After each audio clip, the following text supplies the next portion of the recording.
La masacre de las bananeras ha sido uno de los hechos más sangrientos de la humanidad, ya que el general Cortés Vargas fusiló a muchos campesinos quienes luchaban por la reivindicación social. El día 6 de diciembre de 1928, 2 ametralladoras y un centenar de fusiles lanzaron sus proyectiles sobre una multitud obrera compuesta por no menos de 4.000 personas. En su momento de la masacre se escuchaban voces de auxilios que imploraban piedad. Entre esos habían niños, mujeres, jóvenes, hombres, ancianos.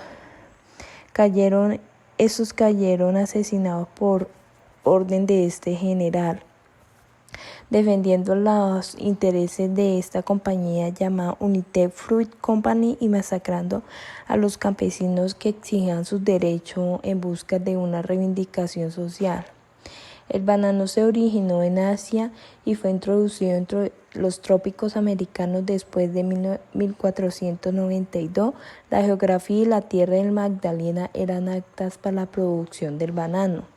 Para esa época casi nadie de los Estados Unidos y en Europa habían visto y mucho menos probado ese banano, considerándose así una fruta exótica.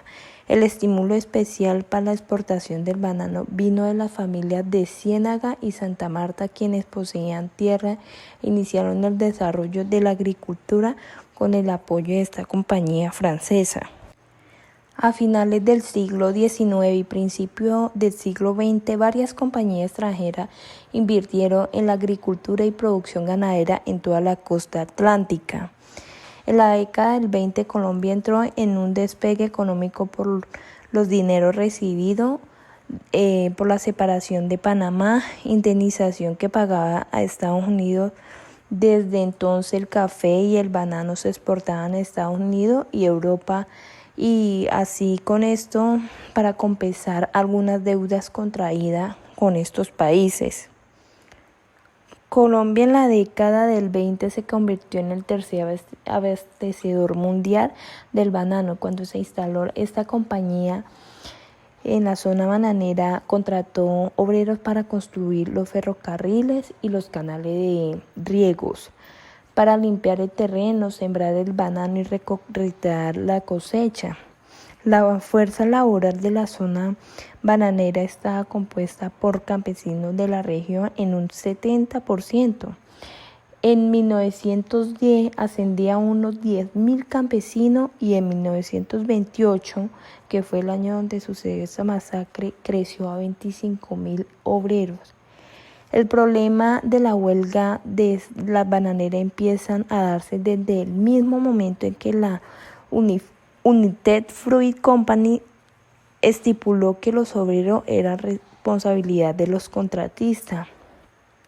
Y ni el contratista ni los obreros tenían que ver con esta multinacional, a pesar que esta compañía producía miles de bananos anualmente. Esta compañía sostenía que no tenían trabajadores. Ante esta situación se dio el inconformismo de estos trabajadores, donde ellos decían que este sistema conducía a la explotación. A pesar de que la compañía le pagaban bien a sus trabajadores, empezó a incumplir sus pagos, y es ahí donde se implantó los pagos por medio de vales para su propio comisariato, los cuales le cobraban el 10% o a veces hasta el 30%. Ya después esos trabajadores empiezan a entrar en crisis, ya que se empiezan a enfermar con paludismo, la anemia, tuberculosis, entre otras enfermedades. Empezaron a azotar a estos trabajadores. Estos trabajadores empezaron a crearse en cada finca comités, donde crearon el pliego de peticiones, por lo cual consistía en 9 puntos. Uno de ellos, el primero era el pago de seguridad, el pago de seguro contra accidente, el derecho a descanso dominical, el aumento del 50% en todos los jornales, el pago en efectivo semanalmente y no por quincena, la creación de hospitales por cada 400 obreros, entre otros. El impacto que tuvo la masacre de las bananeras es que finalmente no solamente sirvió para recordar, sino para fortalecer todas las identidades políticas en sectores específicos de la población en general. En la parte económica demostró la grave situación de explotación a que eran sometidos los obreros de la zona bananera por la empresa que en ese momento se dedicaba a la compañía frutera.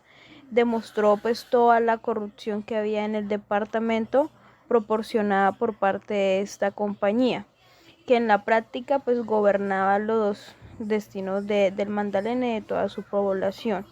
En el ámbito político se dieron las bajas condiciones salariales de los trabajadores a pesar de las ayudas sociales que recibían, como lo eran las escuelas, la sanidad y la vivienda.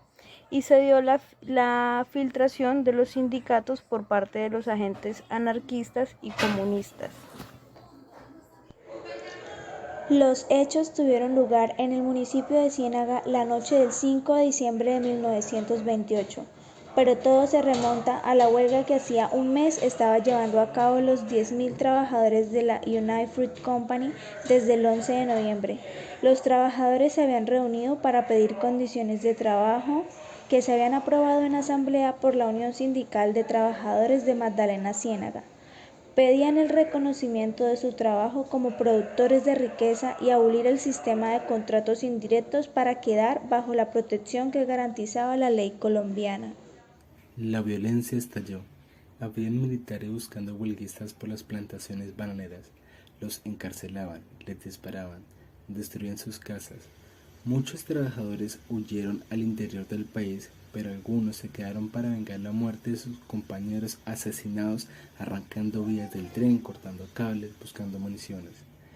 En Colombia, continúa progresivamente el no respetar los derechos y libertades de la población que hacen parte activa del conflicto armado, mientras la dramática espiral de violencia que afecta a todos los sectores de la sociedad socavan los cimientos mismos del Estado, y como ven a la comunidad internacional, las masacres, asesinatos, secuestros, retenciones y de forma generalizada, el miedo presiona a miles de colombianos que día tras día los obliga a abandonar sus tierras y su historia.